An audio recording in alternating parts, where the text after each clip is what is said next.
Hey, this is Dave DeCamp from antiwar.com. This is anti-war news for Friday, March 28th, 2025.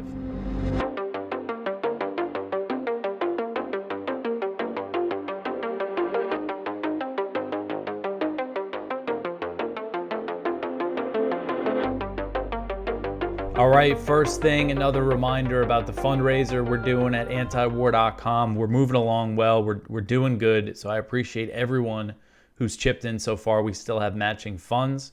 So right now, every dollar that you give will be doubled. We also have this great letter from John Mearsheimer telling people to give generously to antiwar.com, which is very, very cool.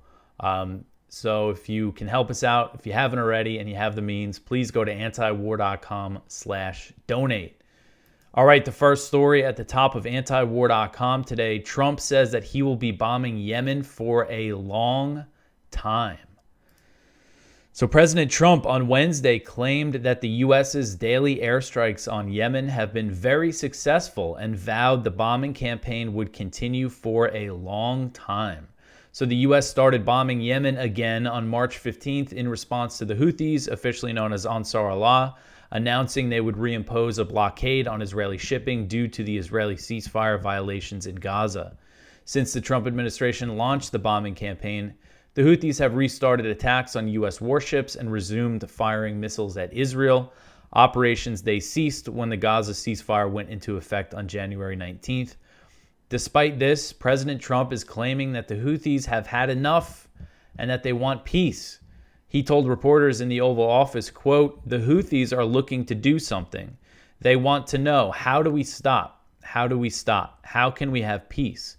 The Houthis want peace because they're getting the hell knocked out of them. They want us to stop so badly they've got to say no mas. But I can only say that the attacks every day, every night have been very successful beyond our wildest expectations. We're going to do it for a long time. We can keep it going for a long time," end quote.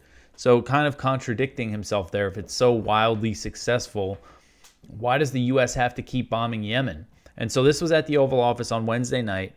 And I think it's important, what he's saying here. I mean, it reminds me of back in January 2024, a few weeks into Biden's bombing campaign in Yemen.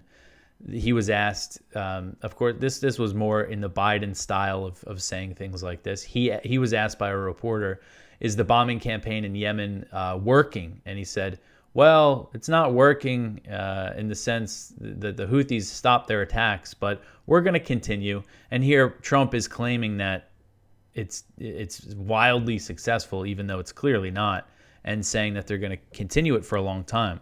And the really frustrating thing about watching this was that nobody challenged him on this. It was a room full of reporters, and they all kept asking about the signal leak, and that's all they cared about. And he's sitting trying to deflect and trying to change the topic and talk about this country that he's bombing without authorization from Congress, and they just don't care. They just keep asking about the signal thing. So, and then more evidence that this has not been successful. What has the Houthis' message been? Their message is they're going to meet escalation with escalation, and again, they're launching all these attacks. And this is a statement from the Houthis' military spokesman. He said this on Thursday when announcing new attacks on the U.S. and Israel, on U.S. warships and on Israel. He said, quote, "The Yemeni armed forces affirm that the American aggression will only increase the Yemenis' steadfastness and resilience, and that the confrontations over the last few days were only the beginning of what will be a gradual expansion of defensive operations in the coming days," end quote. So they're saying they're going to be escalating the attacks. So it's just a total failure. Trump also claimed that the Houthis are being hit harder than they've ever been hit. And that's just not true, because he supported a war against the Houthis that involved a heavy bombing campaign, a ground campaign, and a blockade. He supported that. That was the Saudi war that he supported throughout his entire first administration. He even vetoed a war powers resolution passed by Congress that would have ended U.S. support for that war. And he also said that Biden should have attacked Yemen. He was saying, Biden should have done this. He was asleep at the wheel. But Biden did attack Yemen and bomb Yemen for an entire year, and it didn't do anything. And although this new bombing campaign launched by the Trump administration does appear to be far more intense than Biden's. They've already killed more civilians than Biden killed in a year. So anyway, it's just, really something to see him kind of say all this stuff that he could so easily be challenged on. And the reporters are just want to talk about something completely different. All right, so the next one here, 2 reported killed by U.S. airstrikes near Yemen's capital. So overnight U.S. airstrikes that hit targets near the Yemeni capital of Sana'a killed at least 2 people and wounded 2 more. And this was reported by Yemen's Saba news agency. So these, I believe, are the strikes that I covered yesterday that started Wednesday night and went into early Thursday morning. So at least 2 were killed. And the report said some of the attacks hit a stone quarry in a village outside of the capital. And then early Friday morning, there was more U.S. airstrikes on Sana'a, on the capital, strikes on the city's international airport, and 7 strikes were reported in the northern Sadr province. So the U.S. continues to bomb Yemen every day. Again, the Houthis on Thursday, they announced attacks on Israel and on U.S. warships. Houthi military spokesman Yahya Saree said that Yemeni forces fired a missile at Israel's Ben Gurion airport and one at a military target near Jaffa. The Israeli military said that the 2 missiles were intercepted by Israeli air defenses. Some shrapnel landed in Israel and sirens sounded across central Israel, but no casualties were reported. This picture is the aftermath of a strike from March 24th in the capital. So regarding the attacks on U.S. warships, Saree said that Yemeni forces targeted a group of enemy warships led by the aircraft carrier USS Harry Truman with a number of ballistic and cruise missiles and drones. So the U.S. military has not been sharing any details about these attacks on U.S. warships. But so far, there's no indication that any of these missiles or drones have hit any ships. Any U.S. ships have gotten past, the very advanced air defense systems that U.S. Navy ships have. The Pentagon also has not been publishing any information about its strikes in Yemen. According to the New York Times, the last time the U.S. military shared any details about the bombing of Yemen was a statement about the first day of the bombing, which occurred on March 15th, which was just saying that they hit 30, claiming that they hit 30 Houthi targets. They've just been not transparent at all about their operations in Yemen. So the next one here, Israel gave the U.S. intel for Yemen strike discussed in Signal chat.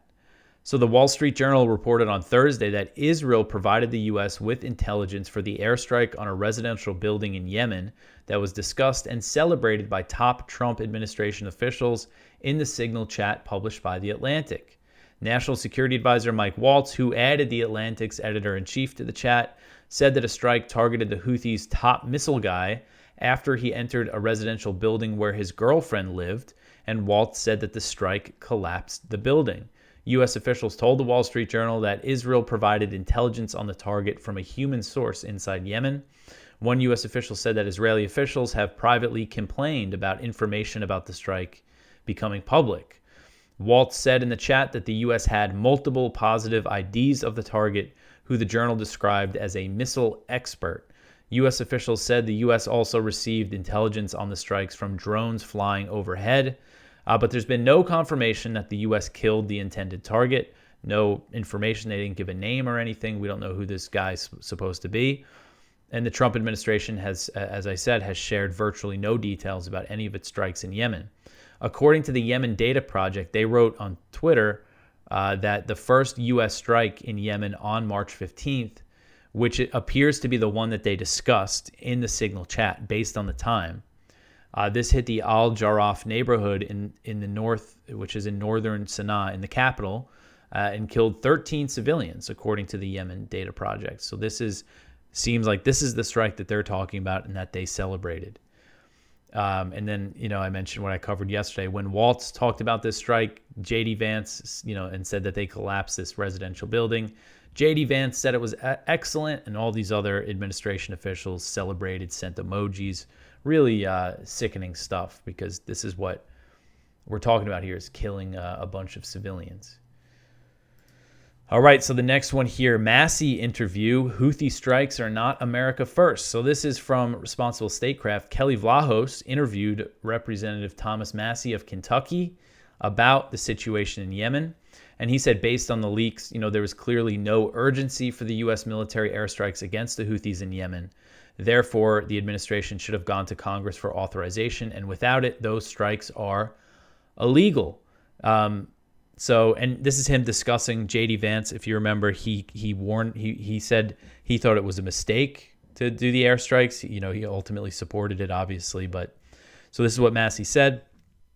He said, quote, Vance's contribution there was to prove that there was no urgency and that there were no U.S. troops that were in imminent danger that needed to be defended, which is the instance in which you might allow the president to engage in hostilities if it was in self-defense and urgent and before they had time to come to Congress. But they obviously, based on that signal chat, had time to come to Congress, but they chose not to, end quote. Massie said there may be some effort in the House to push for a War Powers Act vote or for defunding the U.S. military operations in Yemen. He's tried before, but there are hurdles. The Rules Committee, of which he is no longer a member, could prevent a war powers vote from getting to the floor, for instance.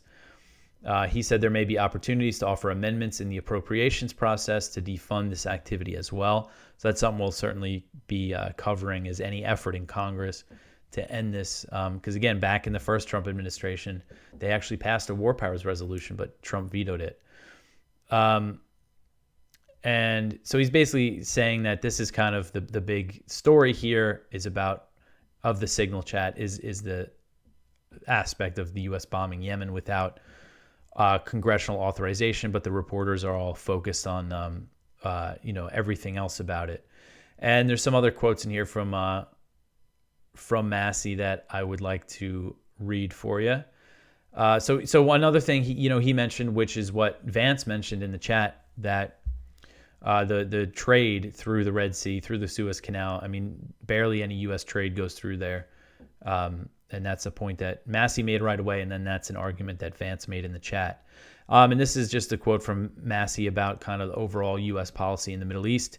He said, quote, long term, our meddling in the Middle East makes more enemies for us, whether it's, supplying all the bombs that are being dropped on Gaza, or whether it's being in Afghanistan for over 2 decades, we're creating new enemies that we don't need to have.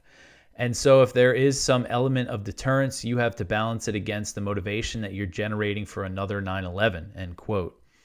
And he also said he doesn't think the way they're waging the war in Gaza is the best thing for Israel. So really the only Republican in Congress opposed to arming Israel that I'm aware of, at least. All right, so the next one here, the Israeli military kills dozens more in Gaza. So the Israeli military killed at least 38 Palestinians in Gaza on Thursday, medical sources told Al Jazeera, as U.S.-backed Israeli attacks continue to pound targets across the Strip. Gaza's health ministry said earlier in the day that at least 25 Palestinians had been killed and 89 wounded in the previous 24-hour period, a total that only accounts for dead and wounded Palestinians brought to the hospitals. The health ministry also said that since Israel restarted the massive bombing, restarted its genocidal war, at least 855 Palestinians have been killed, and that includes over 300 children.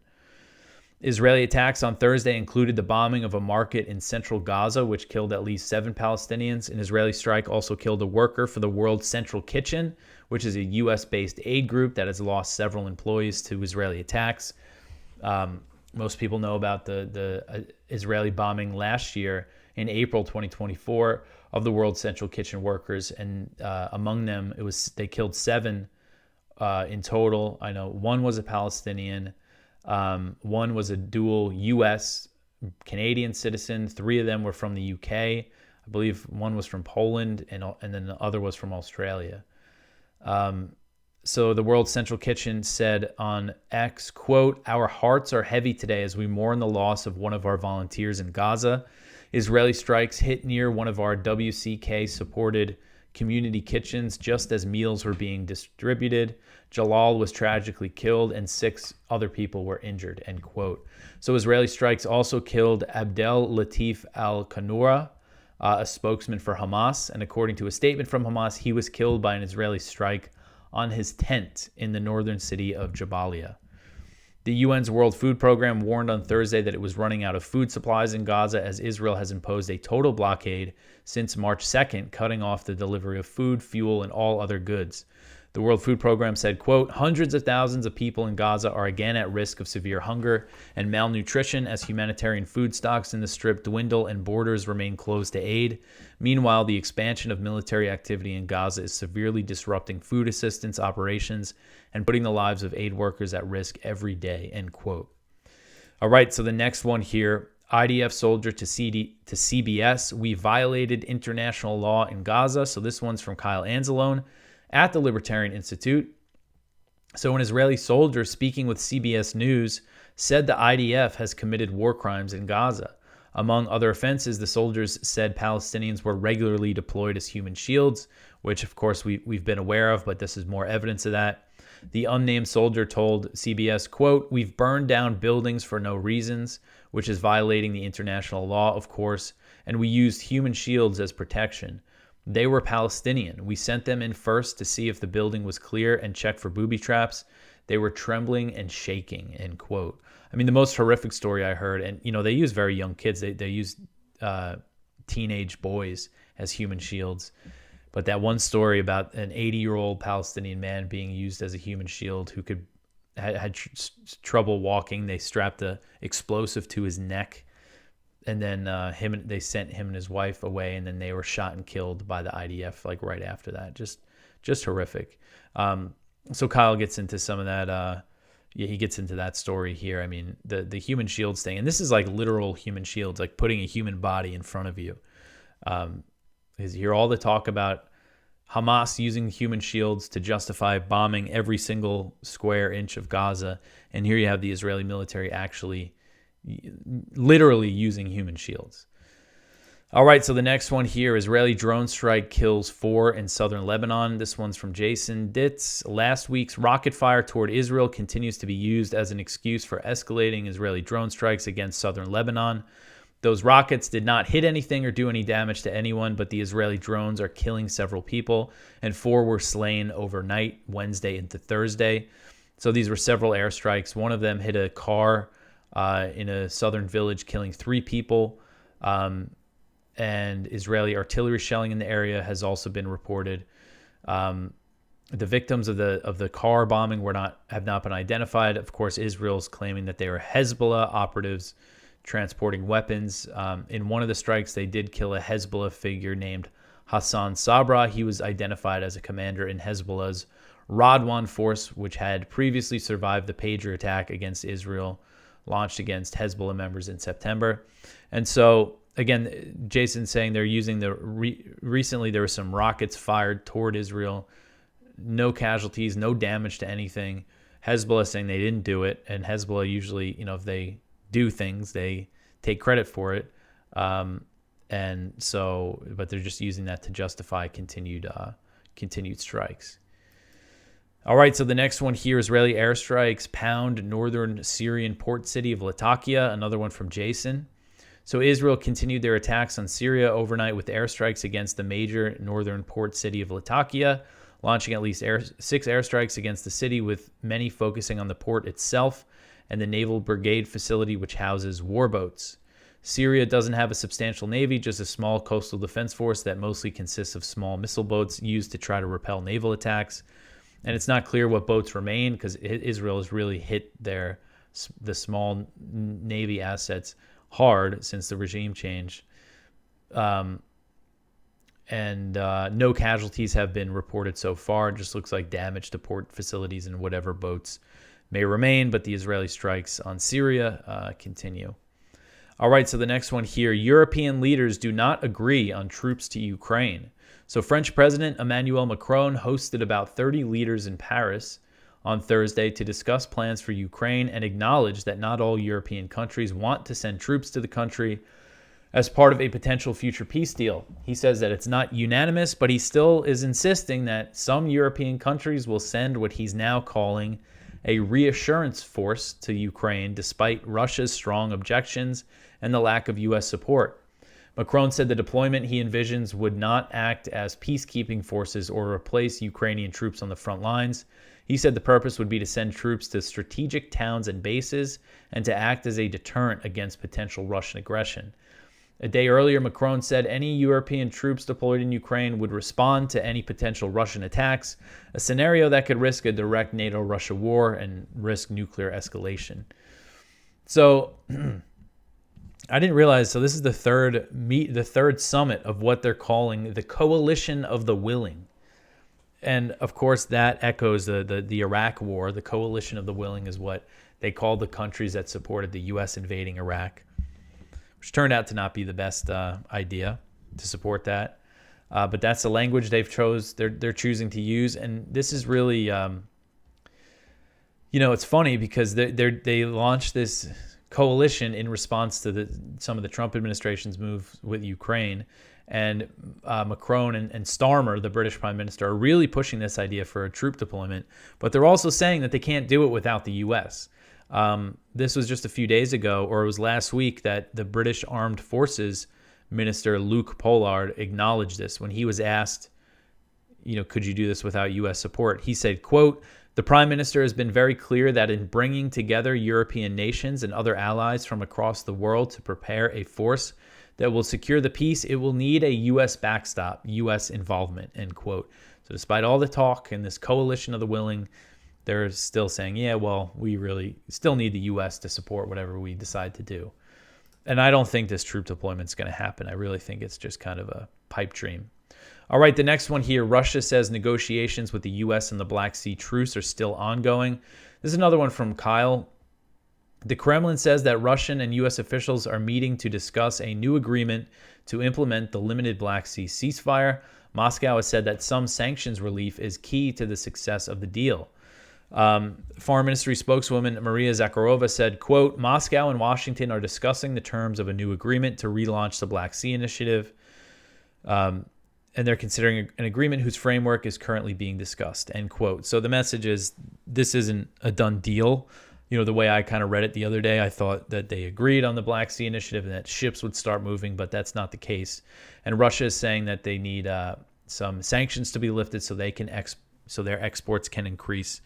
So a Russian official said that the lifting of, quote, "restrictions on port servicing of ships and sanctions on ships under the Russian flag engaged in food, including fish and fertilizer trade, is a condition for the resumption of the Black Sea Initiative," end quote. Zelensky rejected the idea of removing some Russian ships and companies from Western blacklists. So he says that, Ukraine agreed to the deal, but he's not agreeing to this one part of it. And that's also what the European countries are saying, that, Starmer and them, they're saying, no, we can't lift sanctions on Russia. So this is still a big question mark if this deal is going to work out. I mean, there's kind of a lot of discouraging signs when it comes to the prospects for like a real ceasefire and real peace deal in Ukraine. All right, so the next one here, the U.S. launches airstrikes against ISIS in Somalia. So more U.S. strikes in Somalia. U.S. Africa Command said on Wednesday that it launched multiple airstrikes in Somalia a day earlier that it said targeted ISIS. The U.S.-backed Mogadishu-based government said the strikes were carried out in the Golis Mountains in Puntland, a northern semi-autonomous region in Somalia that is not under the federal government's control. Local Puntland forces have been operating against ISIS fighters on the ground in the region and have received air support from the U.S. AFRICOM said that its initial assessment found that multiple ISIS operatives were killed in the strikes. AFRICOM also claimed that it assessed no civilians were harmed, although the Pentagon is notorious for hiding civilian casualties in Somalia, and there's virtually no media coverage of this in the U.S. So people, it's not like there's much scrutiny at all. The incident marks the third known U.S. airstrike in Somalia in March. The other two occurred earlier in the month, targeted al-Shabaab, which has been carrying out an offensive against the federal government in central Somalia. And it seems like they're gaining some ground, that the federal government might be in trouble here. The recent U.S. airstrikes in Somalia came after President Trump eased restrictions on U.S. airstrikes and special operations raids outside conventional battlefields, and U.S. officials said at the time that the steps were taken with al-Shabaab in mind, also with the Houthis in mind. They were taking all these steps getting prepared to start a new bombing campaign against the Houthis. So U.S. is still finding time to bomb Somalia with everything that's going on. All right, so the next one here, Iran responds to President Trump's letter. So Iranian Foreign Minister Abbas Araghchi said Thursday that Tehran has responded to President Trump's letter proposing nuclear talks that was sent to Iranian Supreme Leader Ayatollah Ali Khamenei. Sorry, I'm stumbling on his name. Araghchi said, quote, "The official response comprises a letter wherein our viewpoints regarding the status quo and Mr. Trump's letter have been fully laid out and relayed to the other side," end quote. Araghchi said the message was delivered through Oman, which has a history of mediating between the U.S. and Iran. He reiterated Iran's opposition to direct talks with the U.S. in the face of Trump's maximum pressure campaign, which has involved increasing sanctions and threats of military action. But Iran is leaving the door open to negotiations through intermediaries, something Araghchi also reaffirmed. He said that indirect negotiations can happen. And according to Axios, Trump's letter to Khamenei gave Iran a 2-month deadline to reach a deal with the U.S. And if an agreement is not reached in that time, the threat of U.S. or Israeli military action against Iran's nuclear program would rise significantly. So despite all the hype about Iran's nuclear program, the U.S. intelligence community, I really don't like that term, intelligence community, because it sounds like a nice little neighborhood where everybody's hanging out, having a good time, but we're talking about some pretty nefarious actors here. So the intelligence agencies in their threat assessment just said that there's no evidence that Iran is working toward a nuclear weapon. So we'll see what the Iranian response is. And of course, this comes with the backdrop of the U.S. sending all these bombers to the region, bombing Yemen and blaming Iran for what's happening in Yemen. So tensions are very high. All right, the last story here, Sudanese jubilant after army retakes Khartoum from RSF. So this article is from Middle East Eye. So big news in Sudan. The Sudanese army has retaken Khartoum from the Rapid Support Forces, the RSF. So the streets of Khartoum erupted in celebration on Tuesday after the Sudanese armed forces declared the city free from the RSF militia. RSF had occupied much of the Sudanese capital for the past 2 years of its devastating conflict with the SAF, which is the army, seizing homes and displacing thousands. Following intense street battles, the SAF officially announced its control over Khartoum, sparking jubilant scenes among those who remained in the city. Sudanese displaced to other states and refugees in neighboring countries also welcomed the news, hoping for a long-awaited return home. As news of the SAF reclaiming Khartoum spread, hundreds of residents who had remained in the city poured onto the streets in celebration. So some accounts here from what these people, went through, being stuck inside their homes with no food and water, basically being under siege. And hopefully, I really haven't been following this war. I need to follow it more closely because it's been absolutely horrific. Hopefully, this could lead to some kind of deal to end the just horrific fighting that's been going on. All right, so that is it for the news for today. Please go check out our viewpoints. One from Rick Sterling, from JFK to Donald Trump, how the USA became wedded to Zionist Israel. One from Ted Snyder, the signal scandal, carelessness, revelations, and hypocrisy. One from Lenny Breutman, Democrats insist there's a better way to indiscriminately bomb civilians. One from Julia Gledhill, Doge wants to cut the Pentagon by 0.001%. And one from Qasim Muadi, Israel's plan to forcibly depopulate Gaza won't work. So please go check all those out. Check out the blog. Lots of stuff. Ron Paul's show is in there. The letter from Mearsheimer. Very, very great stuff on the page, and lots of stuff in the lower section too. So if you listen to this show or watch this show, that doesn't mean you shouldn't go visit antiwar.com. And again, help us with our fundraiser if you can. So this is the last show for the week. Hopefully things don't get too bad over the weekend. It looks like there's signs the situation in Yemen might escalate in the coming days. But you could always support this show by sharing it. Tell your friends about antiwar.com. Like, subscribe, comment, follow us on social media. I will be back in a few days with some more news for you. Thanks for listening.